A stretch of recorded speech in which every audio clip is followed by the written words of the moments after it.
For my first independent read book, I read The Immortal Life of Henrietta Lacks by Rebecca Skloot.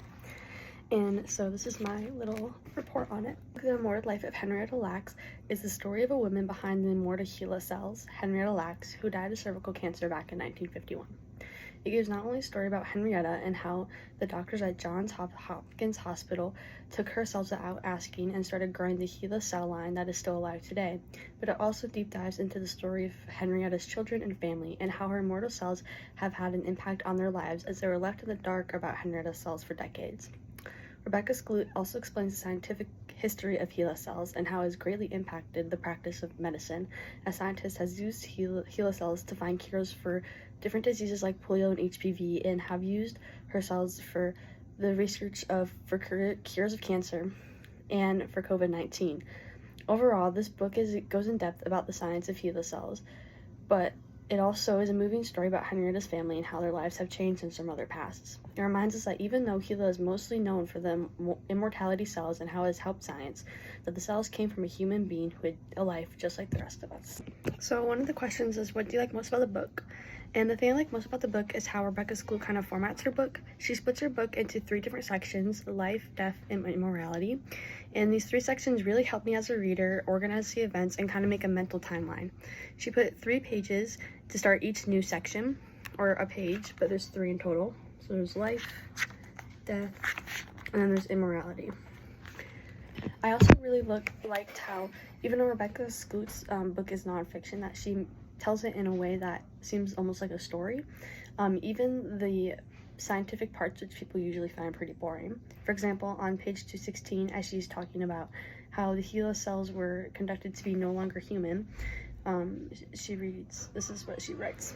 In the early 1900s, Carl's chicken heart cells supposedly proved that all cells have the potential for immorality. But normal human cells, either in culture or in the human body, can't grow indefinitely like cancer cells.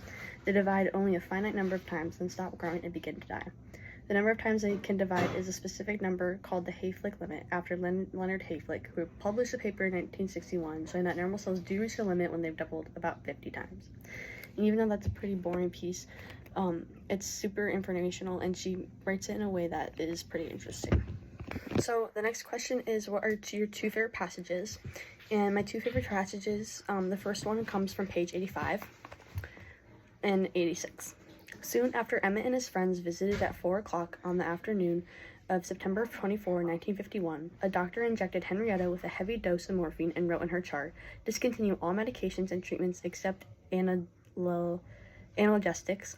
2 days later, Henrietta woke up terrified, disoriented, wanting to know where she was and what the doctors had been doing to her. For a moment, she forgot her own name. Soon after that, she turned to Gladys and told her she was going to die. "Make sure Dad takes care of them children," Henrietta told her sister, tears streaming down her face, "especially my baby girl, Deborah." Deborah was just a year old when Henrietta went into the hospital. Henrietta had wanted to hold Deborah, to dress her in beautiful clothes and braid her hair, to teach her how to paint her nails, color her hair, and handle men. Henrietta looked at Gladys and whispered, "Don't you let anything bad happen to the children when I'm gone." Then she rolled over, her back to Gladys, and closed her eyes. Gladys slipped out the hospital and on to a Greyhound back to Clover. That night, she called Dave. "Henrietta's gonna die tonight," she told him. "She wants you to take care of them kids. I told her I'd let you know. Don't let nothing happen to them." Henrietta died at 12:15 a.m. on October 4, 1951. I really like this passage because it talks about Henrietta and her last wishes before she passed, and I feel that the author really conveys emotion and uses like the pathos appeal to really capture the sadness of the Lacks family and what they must have felt when Henrietta passed, especially when it says tears streaming down her face, and as she talks about what she wanted to do with her daughter Deborah as she was growing up, like help her paint her nails and brush her hair and stuff. And even though I can't picture exactly what Henrietta looked like, I can imagine that sad expression that she has on her face, and I can just feel the emotion that she was probably feeling in that time. The second passage that I really liked was on page 280, and it is a poem that Deborah had written. "Cancer, checkup, can't afford. White and rich get it. My mother was black. Black poor people don't have the money to pay for it. Mad, yes, I am mad. We were used by taking our blood and lied to. We had to pay for our own medical. Can you relieve that? John Hopkins Hospital and all their places that has my mother's cells don't give her nothing." The reason I really like this poem on page 280 is because it kind of shows us a more tender and angry side of Deborah than we have seen. As Rebecca Skloot is going through all these files that Deborah has given her, she comes across this poem that she wrote. This poem shows a lot of Deborah's anger towards the whole entire situation of the Lacks family not receiving anything from Henrietta's cells, and it can really show us the impact that that Henrietta's cells and them being left in the dark had on the family. And the last question is, what did the book teach you? And the book taught me about informed consent and how it's still something that can impact people today. And so informed consent is basically when the doctor gives their patient like all the possible outcomes and all the information they need to know about their treatment before they agree to taking that treatment or getting their blood drawn or something like that along the lines. Back in the day, informed consent was not used very often, and so doctors would kind of just take whatever they wanted from people and not tell them and grow cell lines like the Henrietta Lacks cells. There are many different cases about doctors taking cells from people and using them to grow on. And so we can see in the Immortal Life of Henrietta Lacks how Henrietta's doctors kind of failed to give Henrietta all the information about her radiation treatment, which eventually killed her, and didn't even tell her about taking her cells and growing them. And there have been millions of people who have not been properly informed before giving consent to their doctors, and it's still something that happens today, even if we don't realize it. And this is what Rebecca Skloot writes on page 317 and 18.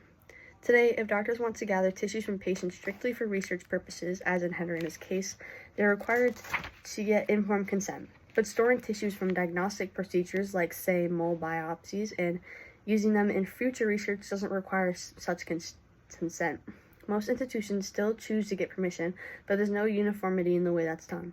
A few hand out enough information to fill a small book explaining exactly what will be done with all patients' tissues, but most just include a short line in the admission form saying that any tissues removed may be used for education or research.